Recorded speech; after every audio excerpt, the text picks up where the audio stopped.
রাধে রাধে বন্ধুরা, চলে এসেছি একটা নতুন ভিডিও নিয়ে। তো সকালবেলায় রেনকোট হেলমেট পরে বেরিয়ে গেলাম আমি কাজে যাওয়ার জন্য।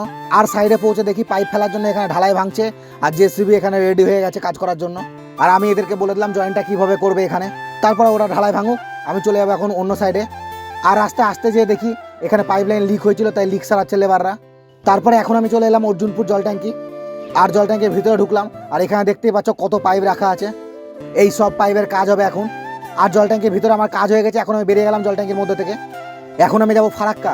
তো আমি রেল গেটে এখন দাঁড়িয়ে আছি, আর তোমরা একবার দেখো রেল গেটে কত ভিড়। আর পরস্পর দুটো ট্রেন পার হচ্ছে, তার জন্য বিরক্ত লাগছে। অনেকক্ষণ ধরে বৃষ্টির মধ্যে দাঁড়িয়ে আছি রেল গেটে। তারপরে ফাইনালি ট্রেন আসলো, ট্রেনটা পুরো কচ্ছপের মতো চলছে।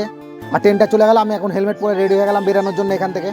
আর এইদিকে তোমরা দেখছো ঢালাইয়ের জন্য কাকা ট্রলিতে করে মশলা নিয়ে যাচ্ছে, আর আমি এখন চলে এসেছি ঢালাইয়ের সাইডে আমাদের।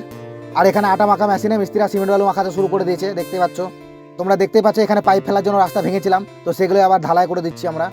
আর তারই পাশে একটা পাইপ লাইন লিক ছিল, সেই লিকটা সারাচ্ছে। আর এদিকে কাকা ট্রলিতে কোনো মশলা নিয়ে এসে ঢেলে দিল এখানে। আর এদিকে আমার কাজ দেখা হয়ে গেছে, আমি এখান থেকে বেরিয়ে যাবো এখন জল ট্যাঙ্কিতে। আর ফাইনালি আমি জল ট্যাঙ্কি চলে এসেছি, আর রেনকোট পরে থাকার জন্য জামা পুরো ভিজে গেছে ভেতরে ঘামে। জল ট্যাঙ্কি এসে দেখি জেসিবি খারাপ হয়ে গেছে, তাই জেসিবিটা ঠিক করছে মিস্ত্রিরা। আর সাইডে দেখছো কত বৃষ্টি হয়েছে, যে পুরো জল জমে গেছে সাইডে এরকমভাবে। তো আজকে ভিডিও আমি এখানে শেষ করছি। ভিডিও ভালো লাগলে লাইক কমেন্ট শেয়ার করে দেবে। দেখাবে অন্য একটা ভিডিওতে। টাটা।